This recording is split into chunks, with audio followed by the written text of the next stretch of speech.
आणि आता news top 10 मध्ये पाहूया महत्त्वाच्या बातम्या। सोलापुरातील डॉक्टर शिरीष वळसंकर आत्महत्या प्रकरणात नवी माहिती समोर। आत्महत्या करण्यापूर्वी वळसंकर यांच्याकडून मृत्यूपत्रात बदल, सूत्रांची माहिती।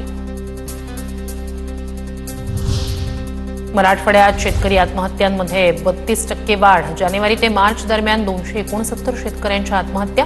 शेतकरी आत्महत्यांचं भीषण वास्तव समोर।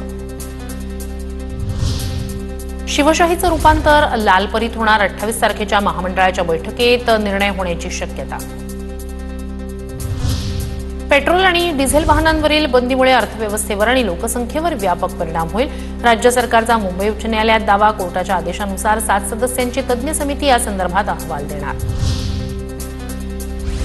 बुलढाण्यातील शेगाव तालुक्यातील नखगळती प्रकरणासाठी केंद्राचं पथक आढावा घेणार। केंद्राचं पथक बाधित गावांना भेट देणार। केंद्रीय राज्यमंत्री प्रतापराव जाधव यांची माहिती।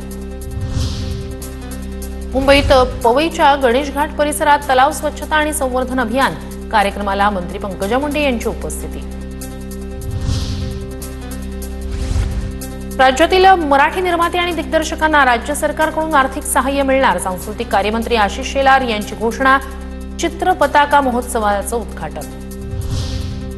राज्याच्या प्राथमिक शिक्षण आयुक्तालयाकडून सर्व शाळांचं जिओग्राफिक मॅप लोकेशन निश्चित करण्यासाठी माहिती भरण्याचे निर्देश। परीक्षांचा हंगाम असल्यानं शाळांना जिओ मॅपिंगसाठी मुदतवाढ।